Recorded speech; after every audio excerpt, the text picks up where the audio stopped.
Now in this lecture we are going to create a stack using array over here. Now the first thing that I'm going to do, I'm going to create stack class over here. So I'm going to add new file. So the name of file will be stack.java. So inside this file I'm going to create our stack class over here. So the class will be like this, public class stack. So in our stack, the first thing that we are going to do, we are going to create an array of integer. Then we are going to create another variable which will be the top of the stack. So in this variable we are going to save the index of top element. So that's why the first thing that I'm going to do, I'm going to declare int array like this. Then I'm going to declare variable top of stack with the type of integer like this.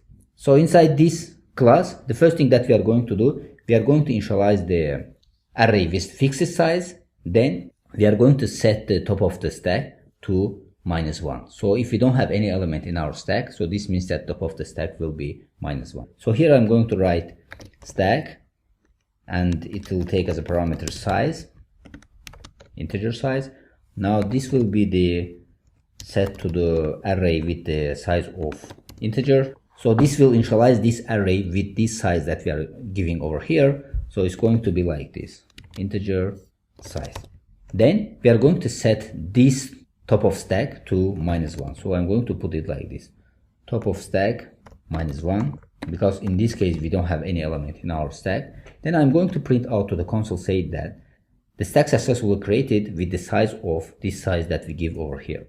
So the message will be like this, system out print the stack is created with size of size. So with this we have successfully implemented creation of stack in our stack class.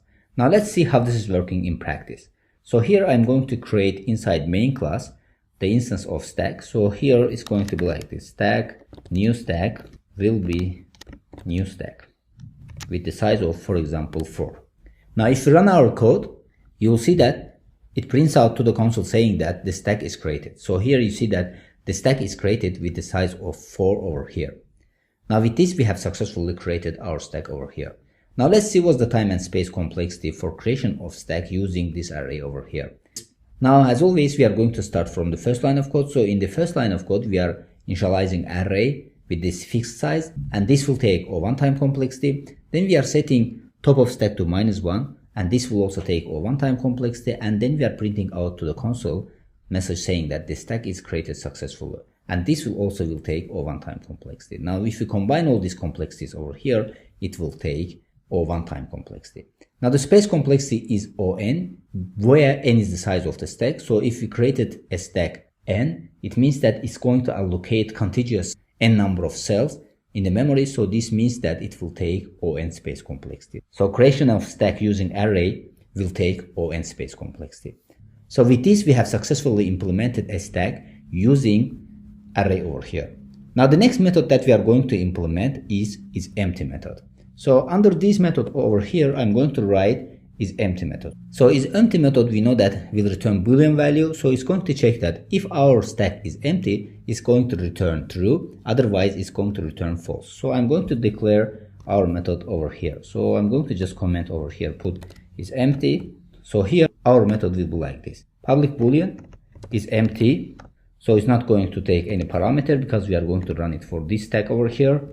Then inside this method, the first thing that we are going to do, we are going to check top of this stack over here. So as you remember, when we are creating top of stack, we said that if the top of stack is equal to -1, this means that our stack is empty, otherwise it is not empty. So here I'm going to use this top of stack over here and comparing it with -1 to see that if it is equal to -1 or not. So the if condition will be like this, if top of stack is equal to -1, it means that our stack is empty, so I'm going to return true, otherwise we are going to return false. So as you see, the implementation is very easy over here. So based on this top of stack we can identify that if the stack is empty or not. Now let's check how this is working in practice. So as you remember, we have created our stack over here. So we know that this stack is empty now. So if I call isEmpty method, it should return true. So I'm going to create a boolean value over here and put it result, and then I'm going to call isEmpty method. So in this case, it should return true. So if I call isEmpty and then printing out this result to the console, so I'm going to put it like this, result to the console, it should print out to the console true. So if I run our code, now you see that first it's printing out to the console saying that the stack is created with the size of 4, then it returns true. So this means that our stack is empty now. Now let's see what's the time and space complexity for this method over here.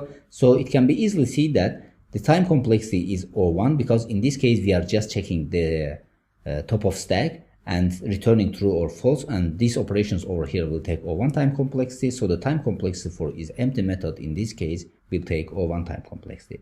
Now the space complexity is also 0.1 because in this case we have not performed any operation that is space consuming.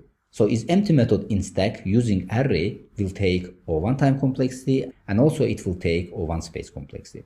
Now let's continue to the implementation of next method. Now in this case the next method will be isFull method. Now here I'm going to comment isFull and declare our method over here.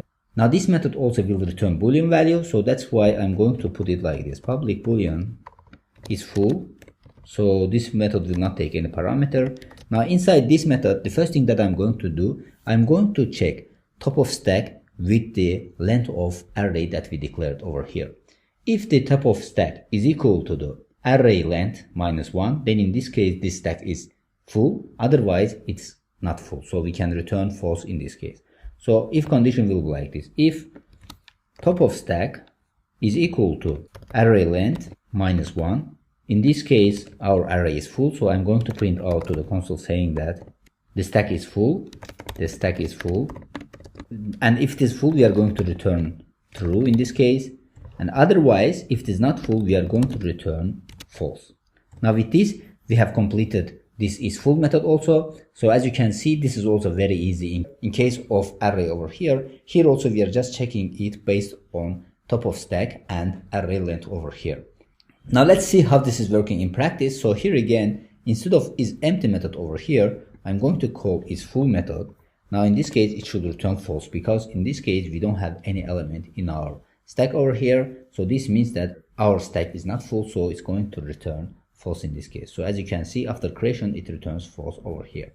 Now with this we have implemented isFull method also. Now the time and space complexity for isFull method also is 0.1 because in this case we are just comparing the length of the array with the top of stack, and we are printing out to the console this message, or we are returning true or false. So these operations over here is not time consuming, so this will take 0.1 time complexity. Now the space complexity is also 0.1 because in this case an extra memory is not required to perform these operations over here. Now with this we have performed 3 main methods of the stack, in which we are creating stack over here, and we are checking that if this stack is full or not, and we are checking that if this stack is empty or not. Now to make our lectures shorter, I'm going to implement the other methods in the next lecture. So see you in the next lecture.